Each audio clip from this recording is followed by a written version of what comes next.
यार जब आप कर रहे हैं धनिया के लिए तो सबसे पहले आप हल्की गहरी जुताई कराइए कल्टीवेटर से। और जैसे ही आपने कल्टीवेटर चलवा दिया है फिर रोटोवेटर आप मिट्टी को भुरभुरी कराएंगे, खेत को समतल कराएंगे। तो रोटोवेटर को चलवाते समय आप एक बोरी यानी लगभग 40 से 50 किलोग्राम सिंगल सुपर फास्फेट जो फर्टिलाइजर्स खाद आती है पाउडर फॉर्म वाली पूरे खेत में बिखेर दीजिए। या फिर गोबर की खाद हो पकी हुई तो वो भी चलेगी, या फिर वर्मी कंपोस्ट है तो आप इन खादों का प्रयोग जब खेत तैयार कर रहे हैं उस समय प्रयोग कर सकते हैं। और रोटोवेटर से खेत को समतल करा लीजिए और उसके बाद आप बुआई करके सिंचाई कर दीजिए। अब बात आती है कि 1 एकड़ में हमको कितना किलोग्राम बीज लग जाता है, यानी पर एकड़ सीड्स रिक्वायरमेंट कितनी होती है। तो यदि आप हाइब्रिड वैरायटी को लगा रहे हैं, बुआई कर रहे हैं, तो 1 एकड़ में लगभग 5 से 6 किलोग्राम प्रति एकड़ की दर से हाइब्रिड सीड्स की आवश्यकता पड़ती है।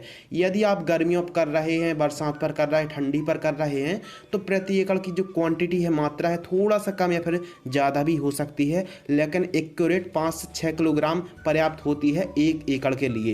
किसान भाइयों, बात करते हैं धनिया की फसल पर तापमान यानी टेम्परेचर।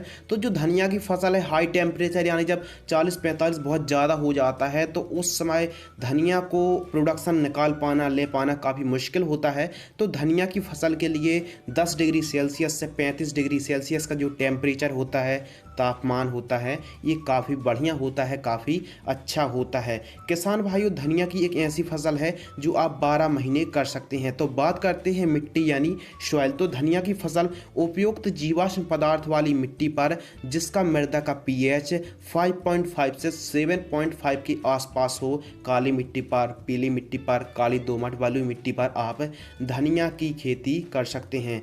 बात करते हैं उन्नत समय। तो हमारे किसान भाइयों को हम बता दें कि धनिया की एक ऐसी फसल है जो 12 महीने आप धनिया की खेती कर सकते हैं, क्योंकि हम लोग तो 12 महीने धनिया की खेती को उगाते हैं। लेकिन आपको एक बात याद रखना है, यदि आप बरसात के दिनों पर धनिया को उगा रहे हैं तो ऐसे खेतों पर बिल्कुल भी धनिया की बुआई ना करें जहां बरसात होने के बाद खेतों पर पानी भर जाता है। यानी उत्तम जल निकास वाले खेतों पर ही स्पेशल बरसात की धनिया की खेती करना चाहिए। बात करते हैं उन्नत समय। तो गर्मियों के लिए आप फरवरी मार्च पर खेती कर सकते हैं, ठंड के लिए आप अक्टूबर नवंबर महीने पर बुआई कर सकते हैं, और बरसात के लिए आप जून जुलाई के आसपास के महीनों पर बुआई कर सकते हैं। ठंड की यह बहुत ही अच्छी फसल होती है और ठंड पर बहुत ही जल्दी आ जाती है। लेकिन ठंड के दिनों पर हमारे किसान भाइयों को पता है कि रेट कम मिलता है, इसलिए आप अर्ली या फिर लेट फार्मिंग कर सकते हैं। यदि आप गर्मियों के दिनों पर बुआई कर रहे हैं तो स्पेशल अधिक सिंचाई की आवश्यकता होती है, और अधिक से अधिक हमको रेट और प्रोडक्शन अधिक से अधिक हमको गर्मियों के दिनों पर रेट मिलता है, क्योंकि गर्मियों के दिनों पर धनिया की अधिक डिमांड होती है। बात करते हैं बुआई के समय खाद। तो किसान भाइयों, बुआई के समय आपको कोई भी खाद का इस्तेमाल नहीं करना है। बात करते हैं सिंचाई। तो धनिया की फसल पर सिंचाई की स्पेशल ज़रूरत पड़ती है। स्पेशल गर्मियों के दिनों पर अधिक सिंचाई की आवश्यकता पड़ती है, लेकिन बेसिक देखा जाए तो गर्मियों के दिनों पर 3 से 4 दिनों के अंतराल पर हमको आवश्यकता अनुसार सिंचाई करना चाहिए, और वहीं ठंड के दिनों पर हमको 6 से 7 दिनों के अंतराल पर सिंचाई करना चाहिए। बात करते हैं खाद का शेड्यूल। तो धनिया की फसल पर केवल और केवल एक खाद काफ़ी होती है। यानी जब हमने धनिया की बुआई कर दी तो लगभग 15 से 20 दिन की जब हमारी धनिया की फसल होती, 20-22 दिन की होती है, तो हमको 20 किलोग्राम यूरिया और हो सके तो 2 किलोग्राम माइक्रो न्यूट्रिएंट और 1 किलोग्राम NPK घुलनशील खाद 19-19-19 इन तीनों को मिक्स करके केवल एक बार जब आपकी धनिया की फसल 20-22 दिन की होती है तो इन तीनों कॉम्बिनेशन को इकट्ठा करके आप जड़ों के पास देकर सिंचाई कर दीजिए। आपकी धनिया पर ना कोई पीलापन रोग आएगा और अधिक से अधिक प्रोडक्शन होगा।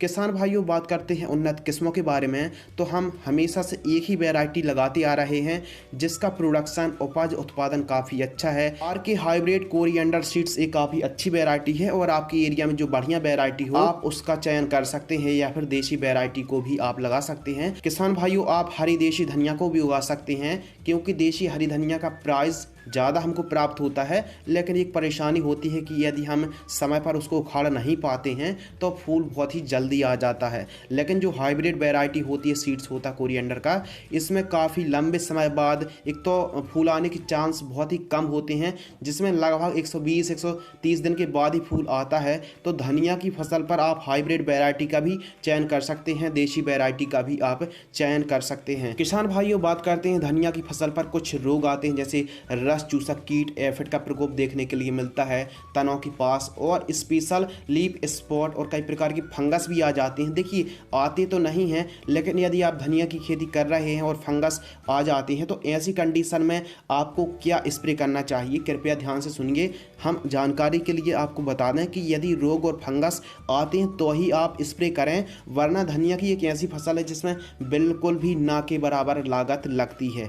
किसान भाइयों, यदि रोग आते हैं जैसे रस चूसने वाले कीटों का प्रकोप देखने के लिए मिलता है, 30 से 35 दिन की हमारी फसल होती है, तो आप इमिडाक्लोप्रिड 30% इंसेक्टिसाइड को ले सकते हैं और उसके साथ यूपीएल कंपनी की साफ फंगिसाइड, इन दोनों को मिक्स करके स्प्रे कर सकते हैं। किसान भाइयों, कुछ इस प्रकार यदि आप धनिया की खेती करेंगे तो न केवल हरी भरी रहेगी बल्कि कम से कम लागत पर अधिक से अधिक उत्पादन आप ले सकते हैं। किसान भाइयों, धनिया की एक ऐसी फसल है जिसका एक्यूरेट प्रोडक्शन बता पाना काफ़ी मुश्किल है, क्योंकि यह मौसम पर भी निर्भर करती है। और हम आपको जानकारी के लिए बता दें कि जो हाइब्रिड वैरायटी होती है उसको 3 बार आप ले सकते हैं, यानी 3 से 4 बार। एक बार उखाड़ लेंगे आप या फिर काट देंगे तो दोबारा वो फिर से तैयार हो जाएगी। तो कुछ इस प्रकार काफ़ी ज़्यादा प्रोडक्शन ले सकते हैं और काफ़ी ज़्यादा आप उत्पादन ले सकते हैं। कम से कम लागत पर अधिक से अधिक मुनाफा ले सकते हैं आप धनिया की फसल से। किसान भाइयों, यदि आपको यह वीडियो पसंद आती है तो वीडियो को आप लाइक कर सकते हैं, और आपके मन में कुछ सवाल हैं, सुझाव हैं, तो आप हमें कमेंट सेक्शन में अपने सवाल या सुझाव लिख के भेज सकते हैं। धन्यवाद।